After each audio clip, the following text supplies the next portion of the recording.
복에 대한 말씀 암송 기도와 암송 찬양 시편 5편 12절 말씀. 여호와여, 주는 의인에게 복을 주시고 방패로함같이 은혜로 그를 호위하시리이다. 여호와여, 주는 의인에게 복을 주시고 방패로함같이 은혜로 그를 호위하시리이다. 여호와여, 주는 의인에게 복을 주시고 방패로함같이 은혜로 그를 호위하시리이다.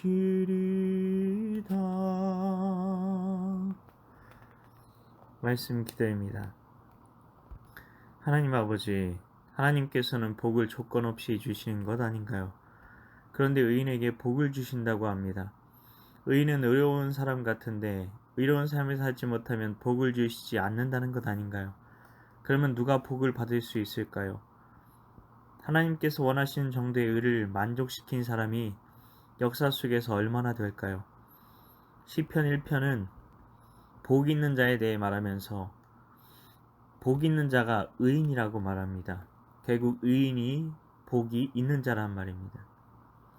성경에서 의인이라는 말이 처음 나오는 곳은 노아에 대한 이야기입니다. 노아는 의인이요 당대의 완전한 자라고까지 불렸습니다. 어떻게 완전하다고 불릴 수 있었던 것일까요? 바울은 로마서에서 의인은 없나니 하나도 없고 모든 사람이 죄를 범하였다고 말을 하는데 구약 성경에는 자꾸 의인이란 말이 나오는 겁니다. 의인이라는 말은 구약 성경에서 일단 죄가 없는 사람을 말합니다. 모세가 쓴 5권의 성경인 모세오경에서는 재판에서 무죄 판결을 받는 사람을 의인이라고 하고 있고 욥기에서는 손이 깨끗한 사람을 의인이라고 부르고 있기 때문입니다.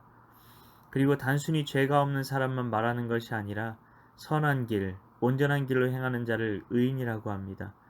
이 둘은 다른 것 같지만 실은 동전의 양면과 같이 하나입니다. 이 세상에서도 죄가 있고 없고를 무엇을 따라 판단합니까? 법입니다. 법에서 죄라고 말하면 죄인인 겁니다. 이처럼 하나님 보시기에도 영적인 죄가 있다는 것입니다. 영적인 죄가 있는지 없는지를 어떻게 판단할 수 있습니까?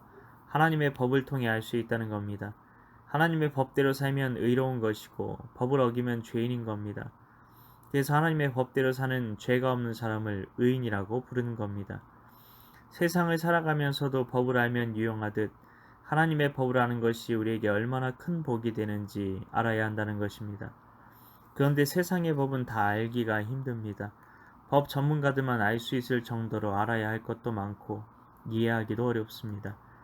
그러나 하나님 나라의 법은 물론 깊이가 있고 분량이 많지만 단 10가지로 추려주셨습니다. 누구나 지킬 수 있게요. 이 10가지를 지키며 살아가면 죄가 없는 것이고 온전한 길로 행하는 자라는 겁니다. 이 세상에는 그것을 아는 자와 그렇지 못한 자가 있습니다. 그러면 어느 정도 수준까지 지켜야만 그 말씀을 지켰다고 할 수 있는 것일까요? 예를 들어 안식일을 기억하여 거룩하게 지키라는 말씀을 지키고 싶습니다. 그러면 어떻게 하는 것이 주일을 기억하여 거룩하게 지키는 것일까요? 깊이 있게 말씀을 지키고자 하면 한도 끝도 없다는 것입니다. 그런데 하나님께서는 무엇을 원하실까요? 그냥 어차피 지키지 못해. 하나님의 말씀은 모든 사람이 죄인이라고 했고 의인은 없나니 하나도 없다고 했으니 어차피 못 지키는 거야. 그냥 예수님 앞에 엎드려서 부끄러운 죄인이 오니 이 죄인을 개털 모자라도 씌워서 천국에 데려가 주옵소서, 이렇게 해야 하는 것일까요? 그냥 보아도 알 수 있습니다. 하나님께서는 그 말씀을 지키려는 마음의 열심, 그 중심을 보신다는 것입니다. 당시 그 수준에서는 그 정도밖에 지킬 수 없고 깨달음도 없다면 그 정도로도 하나님께서는 충분하다 말씀하시는 것입니다. 하나님께서는 우리의 영적인 수준도 감안하시지 않고 너 왜 그것밖에 못했어? 라고 하시는 분이 아니시라는 것입니다.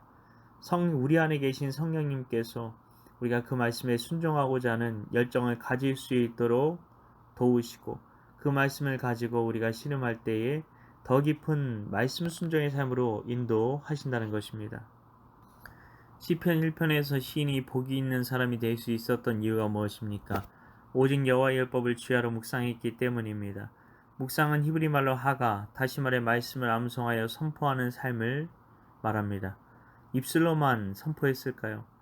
야고보서는 말과 혀로만 사랑하지 말고 행함과 진실함으로 사랑하자고 말합니다.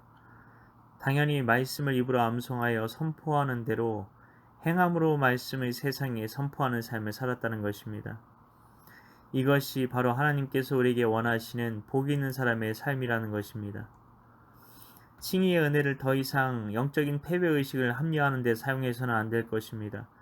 불의한 자를 의롭다 하신 하나님의 은혜는 우리 심령에 성령님을 보내주셔서 성령의 권능과 지혜로 말씀을 삶으로 살아내게 하는 순종의 능력으로 나타났습니다. 칭의의 믿음뿐 아니라 로마서는 성화의 은혜까지 말하고 있습니다. 이것이 믿음에서 믿음으로라는 로마서의 믿음에 대한 의미입니다. 하나님 아버지, 우리가 의인의 삶, 복 있는 자의 삶을 살게 하소서. 세상 사람들도 이 세상에서 유리하게 살려고 법을 공부하는데 우리는 하나님께서 우리에게 10가지로 법을 간략하게 정리해서 주셨음에도 불구하고 그 법에 대해 얼마나 관심이 있는 삶을 살고 있습니까?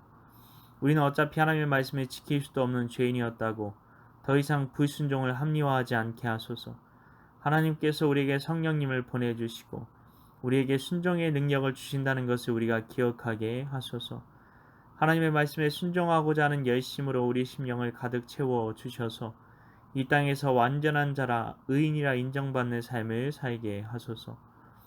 이를 위해 오늘도 말씀 암송 기도 암송 찬양 가운데 나아가오니 성령으로 충만하게 임하사 의인의 삶을 살게 하여 주시옵소서. 믿고 감사드리오며 예수님 이름으로 기도합나이다. 아멘.